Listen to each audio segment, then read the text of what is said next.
Il y a de cela quelques semaines, j'ai sorti une vidéo au cours de laquelle nous nous sommes penchés sur plusieurs conseils pour réussir votre prise de masse. Aujourd'hui, je remets le couvert avec 4 points supplémentaires, cette fois-ci pour réussir votre sèche. Allons-y. Juste avant de commencer, je souhaite rappeler 3 points. Premièrement, une sèche, c'est le fait de vouloir perdre du poids, majoritairement de la masse graisseuse, et ce, pour plusieurs objectifs. Révéler sa musculature ou devenir plus léger pour certains buts de performance par exemple. Ensuite, je vous renvoie vers mes vidéos sur la nutrition, les conseils pour réussir sa diète et la prise de masse pour que vous puissiez trouver de plus amples informations sur les connaissances de base à avoir. Les liens de ces vidéos sont en description. Et enfin, je me permets de rappeler que si vous voulez réussir votre prise de masse, vous devrez être en déficit calorique, c'est-à-dire dépenser plus de calories que vous n'en ingérez pour perdre du poids, mais également continuer à travailler vos muscles afin qu'ils se maintiennent et que vous ne perdiez pas trop de masse musculaire en perdant du poids. Maintenant que ces rappels sont faits, passons à notre premier conseil. Essayez de vous caler autant que possible avec le moins de calories possible, notamment via le choix des aliments. Lors d'un déficit calorique, si vous devez éprouver des difficultés, ce sera souvent en rapport avec la faim. En effet, si votre alimentation et votre activité habituelle vous ont emmené à un certain poids que vous souhaitez faire diminuer, alors il faudra soit manger moins, soit vous dépenser plus. Et donc, on se retrouve fréquemment confronté au problème de la faim. Alors évidemment, si votre alimentation est vraiment très mauvaise ou vos dépenses vraiment inexistantes, le simple fait d'éliminer les excès ou de vous dépenser un petit peu plus peut éventuellement suffire. Mais dans le cas contraire, vous voudrez vous sentir aussi rassasié que possible après chaque repas pour ne pas avoir à lutter contre la faim en permanence. Et pour cela, choisir des aliments qui vous remplissent peut aider.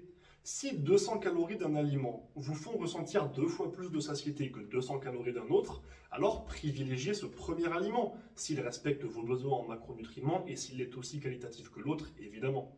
De la même manière, les légumes sont souvent faibles en calories et peuvent, s'ils sont bien cuisinés, être vraiment bons. Alors n'hésitez pas à les utiliser pour remplir votre assiette et votre estomac sans exploser votre total calorique.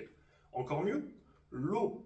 Restez hydraté. Non seulement c'est excellent pour la santé, mais en plus c'est un ajout de 0 calories et beaucoup de personnes tirent bénéfice de boire un grand verre d'eau avant de passer à table pour diminuer la faim.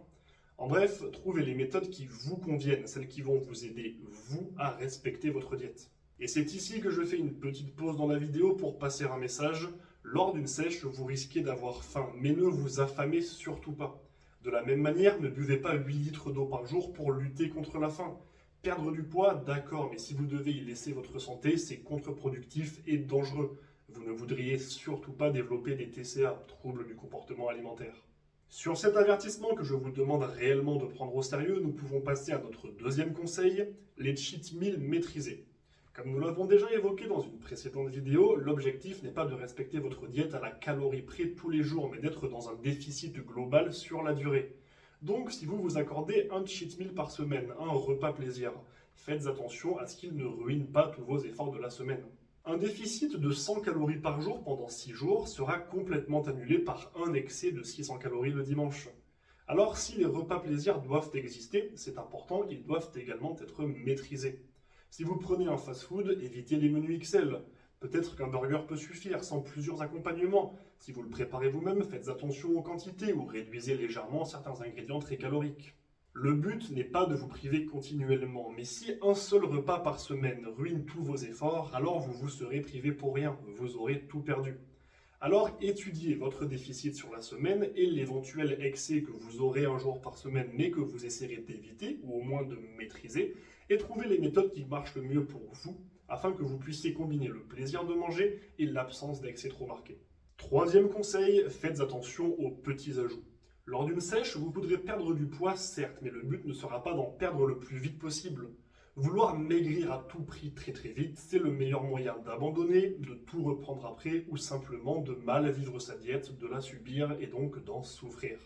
C'est pourquoi, et d'autant plus si vous voulez conserver un physique musclé et des bonnes capacités athlétiques, il faudra être dans un léger déficit calorique. Mais ça, cela veut dire que ce léger déficit calorique n'aura pas besoin de grand-chose pour se transformer en maintien, voire en léger surplus calorique. Donc, si en préparant votre diète, vous avez estimé les différentes quantités qu'il vous faudrait dans chaque aliment, faites attention aux petits ajouts imprévus. Un peu d'huile par-ci, un peu de beurre par-là, un peu de ketchup ou de mayonnaise, un dessert qui n'est pas prévu. Je ne dis pas qu'il faut vous priver de tout, mais en accumulant des petits ajouts que vous n'avez pas prévus lorsque vous calculez vos apports, vous risquez de faire basculer votre léger déficit calorique en léger surplus, et donc de limiter, voire d'annuler les résultats de tous les efforts que vous avez fournis. Alors sans vous priver de tout ou devenir paranoïaque, restez vigilant.